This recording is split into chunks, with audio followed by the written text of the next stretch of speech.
Okay, let's start our class. Today we have to discuss the next chapter that is known as protection of bus bars. So we know that the bus bar is the main junction point of electrical network where many transmission lines or sometimes distribution lines are also connected together. So it is the area of the power system network where the magnitude of the fault current is very high. So why? Because all the transmission lines are connected at one point, that is at bus bar. Similarly, all the distribution lines are also connected at bus bar. So if any fault occur, then the magnitude of the current that would be very high. So the bus bar protection scheme demands the first smaller time of operation by quick operation. Okay, the quick operation of circuit breaker.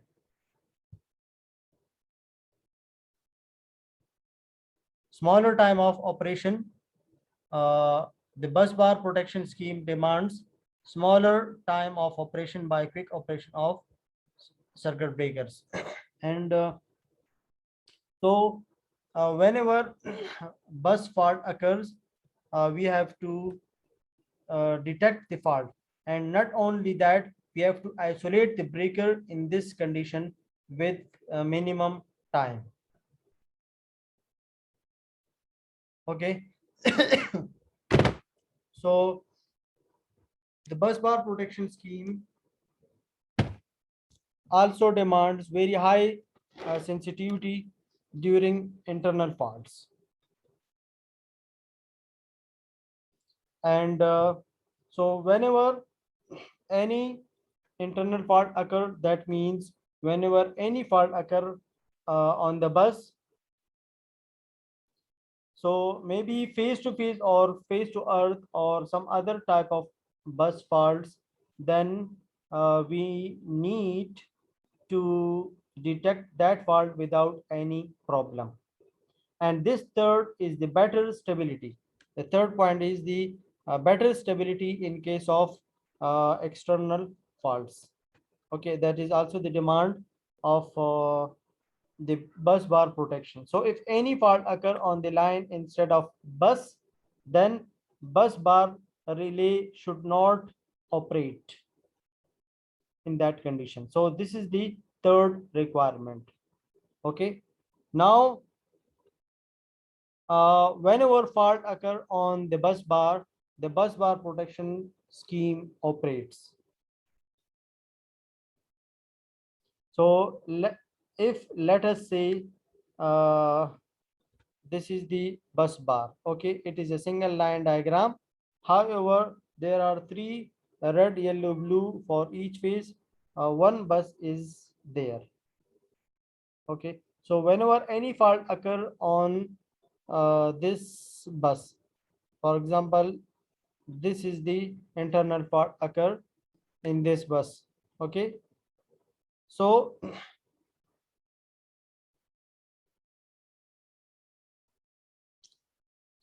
the bus bar protection scheme detects this fault and operate in this fault situation. And whenever these schemes, that is bus bar protection scheme operates, you can see I've also shown the zone of the bus. Okay,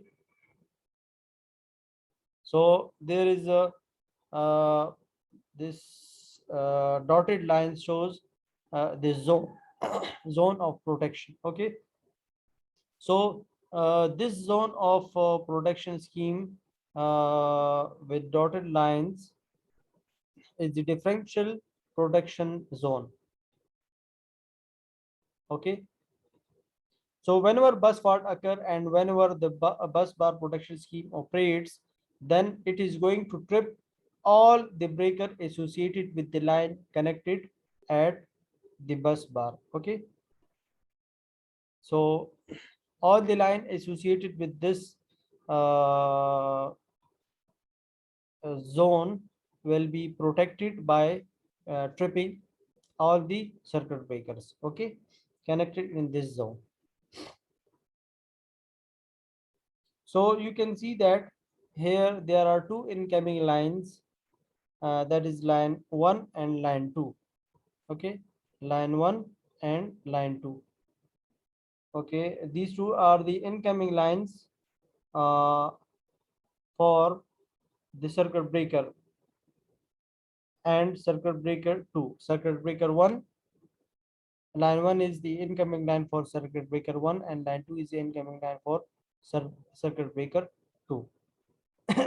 Similarly, there are two outgoing lines, uh, line 3 and line 4, okay.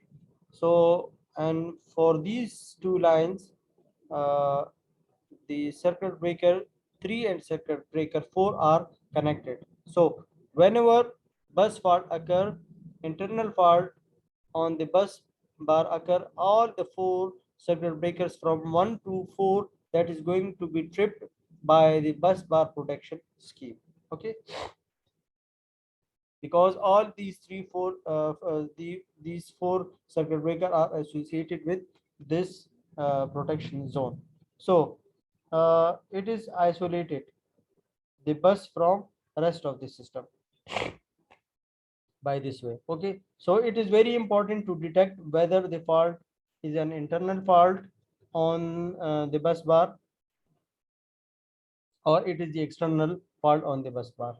Because if any external fault occur on the line, let us say, let's suppose this is the external fault, okay, occur here, then it is outside the bus bar protection zone. It is not is inside this dotted line. It is rather outside the protection zone. So bus bar protection relay fault should not operate in this situation, okay.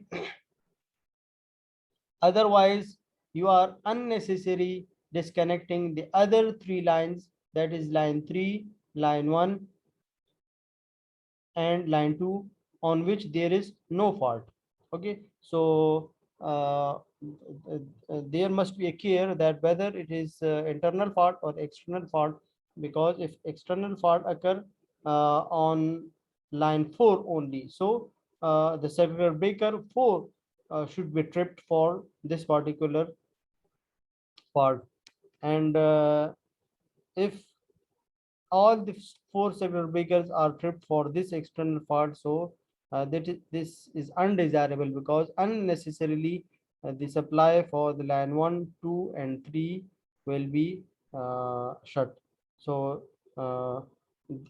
these three lines should not be isolated from the rest of the system, rather only the line 4 should be isolated, okay. Okay, there are several bus bar arrangements available. So when I consider the three bus like this for each phase, then along with this bus bar, red, yellow, blue. So the bus substation, different bus bar arrangement schemes are available for three phases, okay. So this type of bus arrangement scheme that depend on various factors. So these factors are what is the system voltage, number one, okay. These are the requirement for the three phase bus bar scheme, for example red, yellow and blue, okay.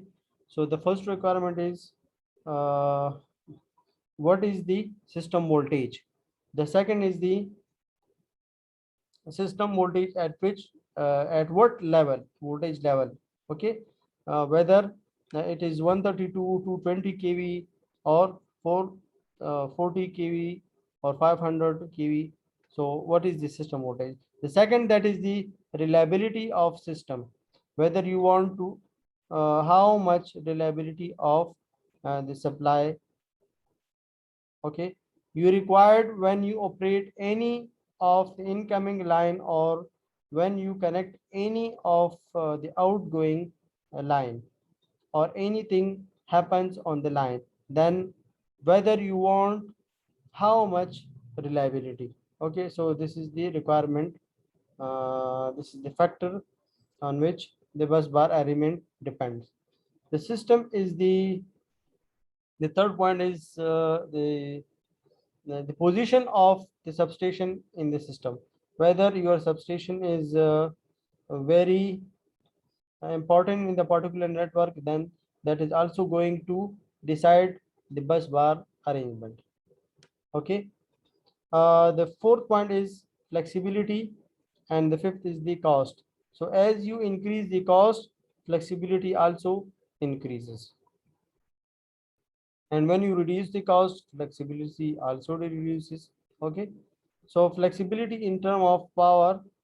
Okay, if any line fails connected to the bus bar, if any line fails connected to the bus bar, whether you have any other arrangement through which you can supply this power to that line, so this is known as flexibility. Okay, it means you have any alternate line for the supply. Now the factors which are going to affect the bus bar arrangement, that is the simplicity of the bus bar arrangement. Okay, the other factors include the simplicity of the bus bar arrangement, whether you want simple bus bar arrangement or the complex bus bar arrangement. Easy maintenance, that is the second point, easy maintenance with interrupting power supply. So this means whether you need easy maintenance whenever any line connected to the bus bar trip, then what type of maintenance you required. The third point is the economic viability with the reference to continuity of supply. So whether you want continuity of the supply, continuity, or maybe if continuity of the supply is not maintained for this much time period, then it is okay. The next is the fourth point is availability of backup of bus bar arrangement in case of any outage. Okay, this is the 4 point. So if any line trips or any outage occur, if any line connected with the bus bar, if any fault occur on that line and that line is disconnected, whether you have any alternative arrangement to fed the power, that is also going to play an important role. And the last is the flexibility in expansion of arrangement with expansion or augmentation with reference to future load growth. Okay, so whether whatever bus bar arrangement you use, that is flexible in nature, so that in future after 5 or 10 years, if load growth increases, then whether you can accommodate that load growth within the utilization of the same bus bar arrangement or not. This is also important, play an important role. Okay, so the different types of bus bar arrangement available, that is the number one, single bus bar arrangement. Okay, the second is the single bus bar arrangement with sectionalization. Okay, and the third is the main and transfer bus bar arrangement. The fourth is the double bus bar arrangement, and the fifth one is 1.5 breaker arrangement. Okay, normally at high voltage substation EHV and UHV level, either double bus or 1.5 breaker arrangement is used. Okay, whereas the other three, the 1, 2, 3, these three arrangements of the bus bar are at distribution or medium voltage level. Okay, Now let us discuss what are the faults that are possible on the bus bar. Okay, and what are their percentages. So most of the bus bar faults are ground faults. Okay, this is already detailed, are given in the survey. So if you look at that, then 67% faults that are line to ground faults. Okay, so the most of the faults are single line to ground fault. The other 2 and 3 are also line to ground, but the second one is line to ground, so their probability is less. And line to line, so 3 line to ground, this is 19%. Okay, so but the majority the high probability of the fault occurrence is single line to ground fault. That is how much? That are 67% according to the survey. Okay, the double line to ground fault is 15%, and 19% are triple line to ground fault. Okay. Okay, now let us discuss how, because of what reason the faults that occur on the bus bars.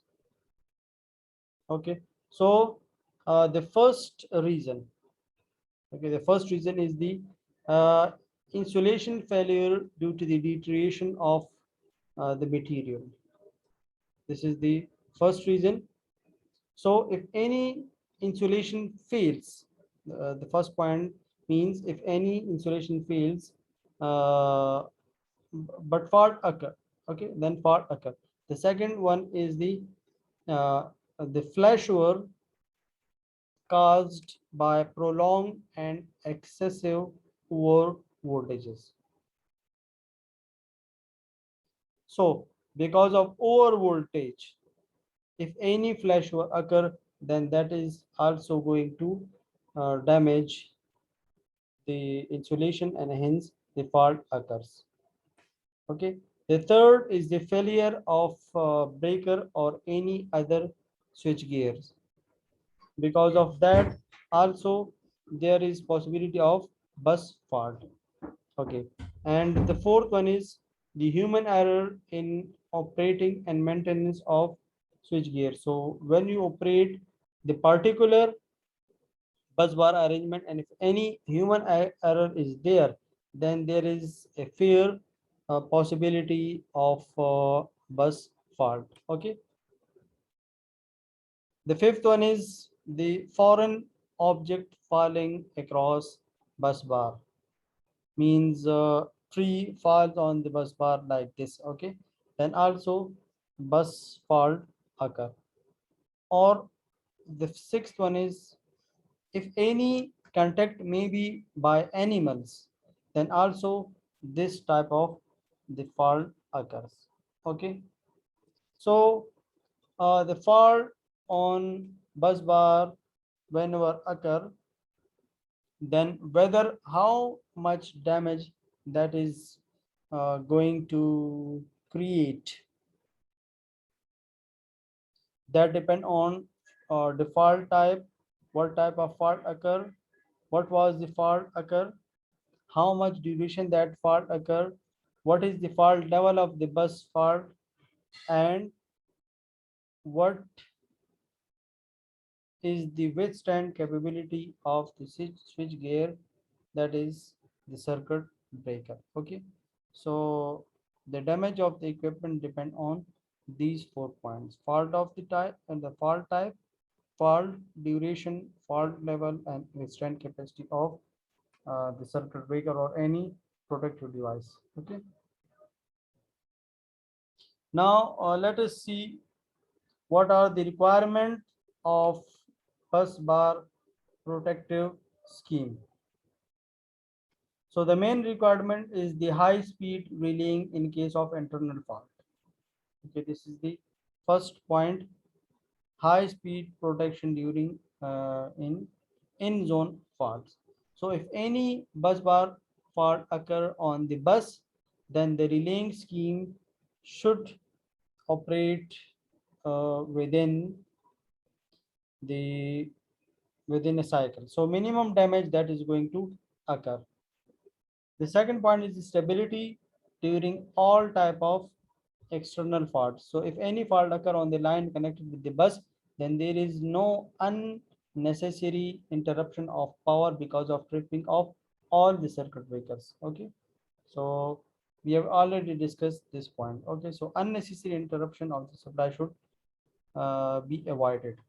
The third point is proper discrimination between two zones, tripping of minimum number of circuit breakers, and it gives a reliable operation to avoid extensive damage to the equipment, danger to personal and disruption of the supply. Okay, so these three are also very important.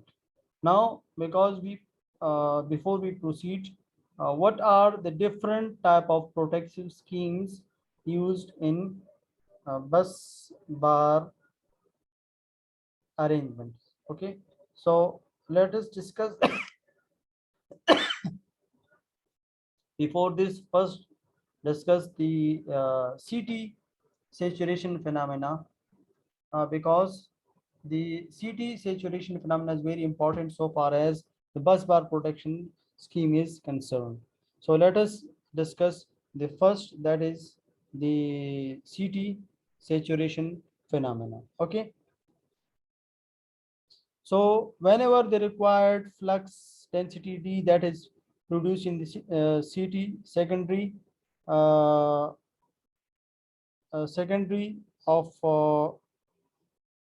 secondary current exceeds the core limit, so this CT saturation may occur in this case. Okay, so this is the reason for the saturation in the CT. So in this situation, whenever CT saturates, the CT secondary current that is going to be distorted, and it is not going to follow the CT ratio.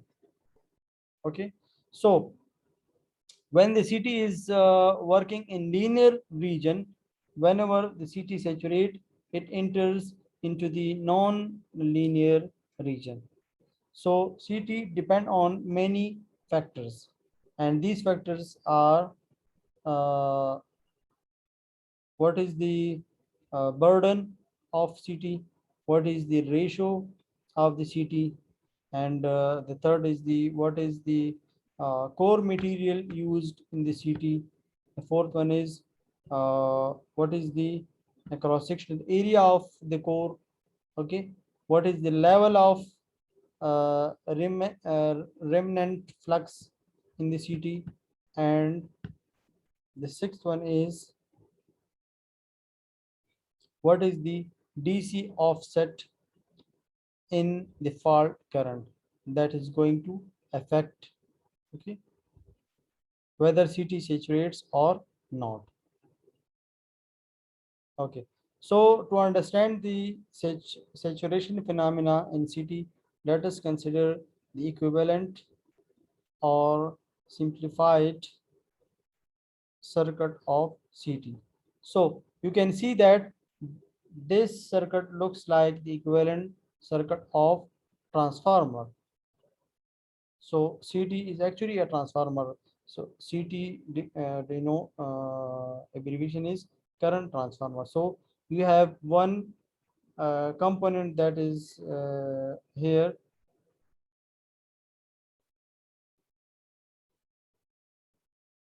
Okay, this component.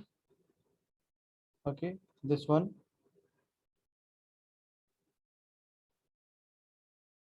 The current IE. This is the current IE, which has two components, the IM magnetizing component, and other is the IR, that is the resistive component. Okay, or the active component.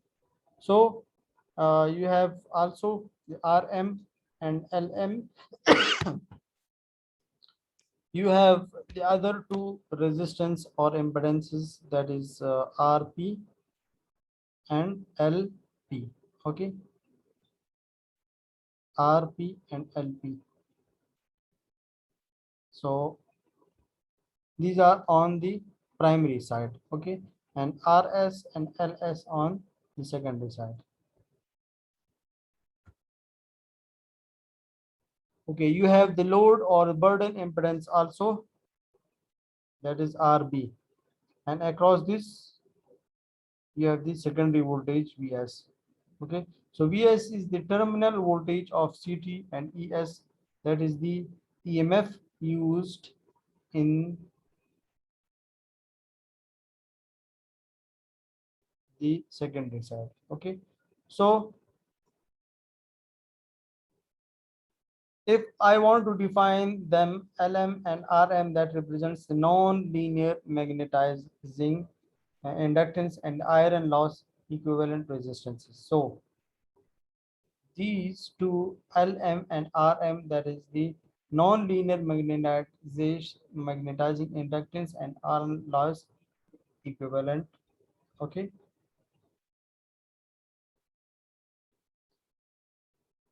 the current that flows through the Lm, that is Im, and Ir, that is through Rm, that is the reactive and active component of magnetizing current, that is a total exciting current, that is IE. Okay, and RB is the load. Okay, RB is the load. Now the burden resistance. So the burden resistance, that is a combination of all the lead impedances and relay coils, because uh, whenever you connect CT secondary, bus bar is located somewhere in the switch yard. So there from you have to run the wires, and you have to connect to the security CT secondary. So whatever you have connected lead resistance, along with that the coil of the relay, uh, that is also connected across the CT secondary. So its resistance or impedance, that also comes in the picture. Okay, so you have RP and LP, that is the resistance and leakage inductance of primary winding, whereas RS and LS represent the resistance and inductance of the secondary winding. Okay, so ES and VS are the induced electromagnetic forces on the CT secondary and the terminal voltage of CT secondary. Now, whenever fault occur, you can see that the primary current, that is very high, and because of the secondary current is also very high. So ideally, if I consider, Is should be proportional to primary current IP, and to flow the secondary current, which is proportional to the primary current, CT has to develop sufficient ES, that is induced electromagnetic force. In order to develop a large value of ES to overcome the voltage drop on the secondary circuit, the level of core flux must be very high. So if this flux approaches saturation level, then the exciting current becomes large, and IS decreases. Okay, so if you consider this equivalent circuit diagram, then there is the CT is not going to saturate when CT is working in normal condition. Then this IP, that is proportional to this IP is proportional to this IS. So whatever ES is there to produce for that, whatever flux is required, or flux density is required in the core of the CT, that is within the limit.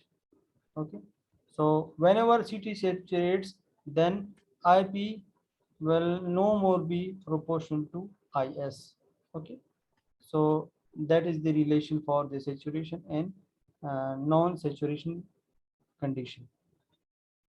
So that means the value of the exciting current IE will be increases in this non-proportionality situation. So in this case, when the CT is not saturated, IA is very minimum or very small.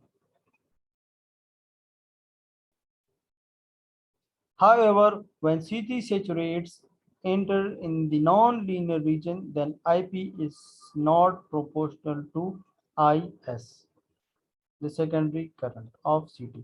Why? Because the value of IE increases sufficiently. So your secondary current IS will be reduces.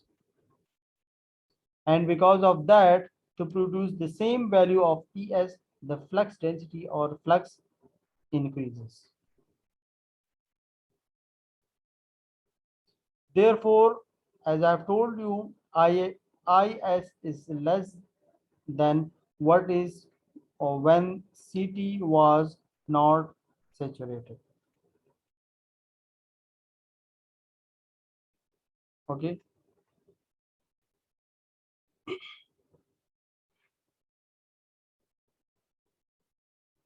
So IP increases beyond the saturation level. The core saturates during a part of the cycle. So within one cycle only, and hence the secondary current that becomes distorted. Now, a high level of external fault current, that means if any fault occurs near on the line transmission, and that fault current is known as external fault for the bus zone.